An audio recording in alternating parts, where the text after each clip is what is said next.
Kailangan kong lumabas kasi si nanay nagsisibak.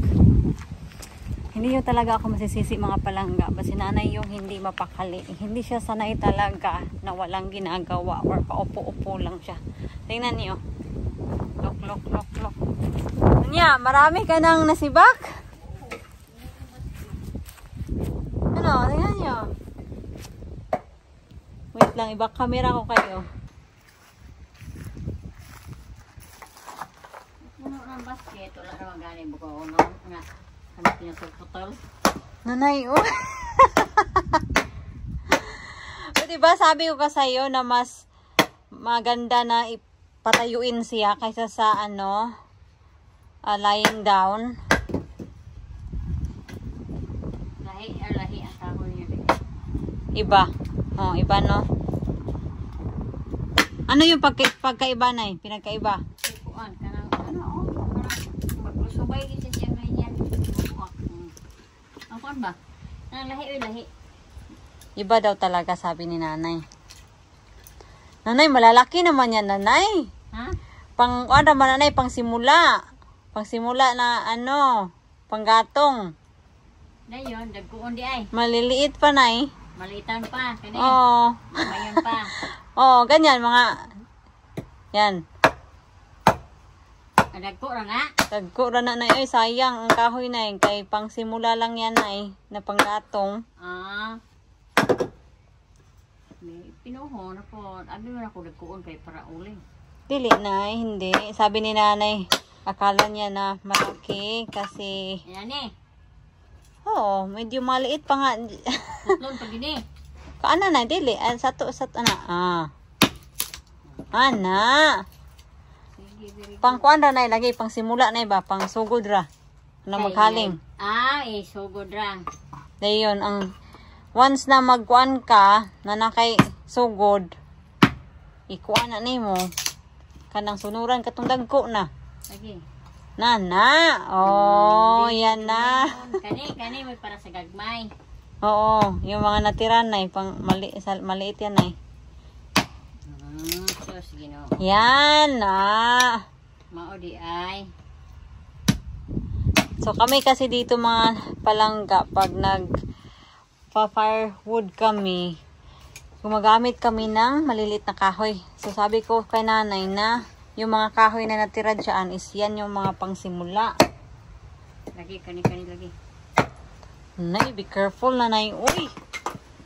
Ako na anak, be. Ay, sige. Ginoo ko mo reset.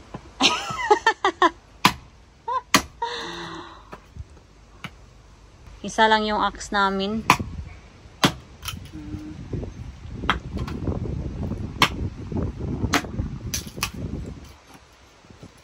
Tumatawag yung kapatid ko mga palangga. Wait lang. I will answer it so that she can see mama.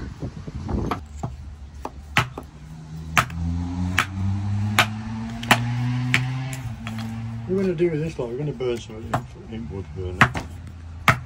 I don't know, honey. It's just not a good wood. It's not a good wood.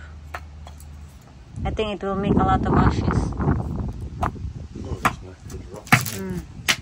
Kato man ni amo ang kuan na Kato among koral. Coral. Actually, I know what it'll do for kindling. Hindi, saan Or? naman nilang kahoyon? Ha? Kindling. Or starting the fire? Kinlin? Okay. Iya ko nung kuanon kanang kani. Muna siya ipang kuanay ba pang simula sa kuanay. Lagi. Tumito na lang na. Not sure if there was a few nails in it. That's too small, isn't it? People will be saying that you just invite your mother-in-law to cut wood for I you. did.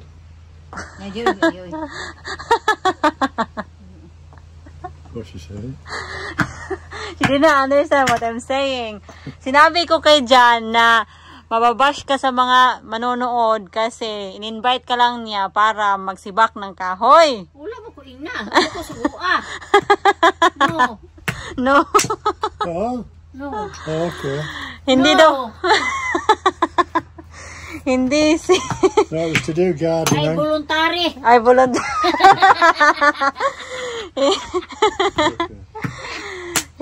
Nag-volunteer si nanay. Hindi siya ano... Hindi namin siya sinabihan. Oo, hindi namin siya sinabihan na, oh, magsibak ka doon, mag-ano ka doon. Si voluntary ko, no? Did you hear that? Si voluntary. Yeah. Oh no. You understand? Yes. Okay.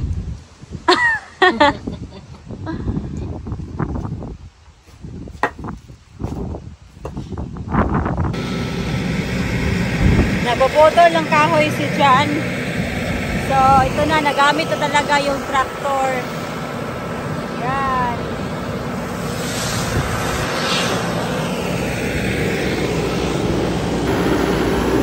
Si nanay, nanonood. Kasi curious siya.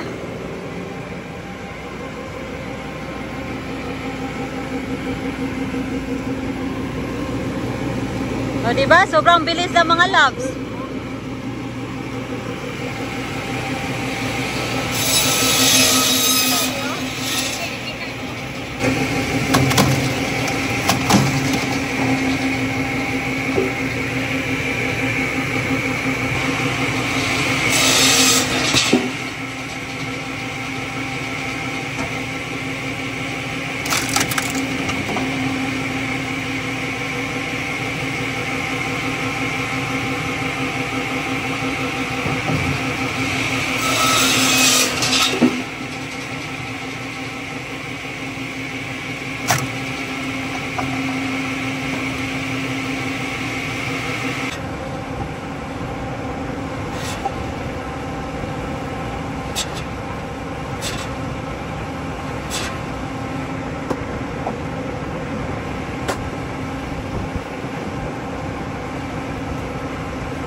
Prepare na ako ng aming hapunan. Si Mr. nandoon pa din. Ang kati-kati na mga alikabok sa ano ba? Yung galing sa chainsaw, yung sa wood processor, I mean. Good morning mga palangga. It's another day and today we're gonna continue cutting the woods. Nandoon na sila, oh. Ngayon ako nakalabas kasi I did vacuum the house.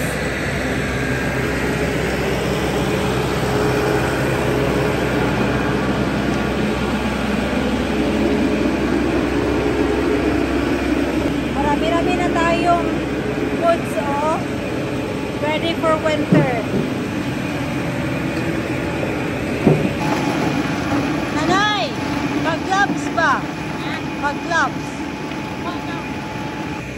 Ito yung mga woods na kinakat namin. Malalaki sila mga loves.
Finally mga palangga, tapos na rin tayo sa pagsisibak. Yan, char talaga no, pagsisibak talaga no. Gumamit naman tayo ng wood processor. So ito na, marami-rami na tayong kahoy. And tingnan nyo naman si nanay, oh, ang daming nasibak niya na kahoy. Yung pangsimula ba. Yan, dami dyan. So ito na lang yung natira sa kahoy natin. And tingnan nyo si nanay. Nilagay niya dito lahat yung mga sawdust para, hindi naman mga sawdust to lahat. May mga balat ng kahoy, may mga maliliit na ganito. Para daw ma-decompose dyan. And then ilalagay namin sa aking mga prutas. So yeah, that's it.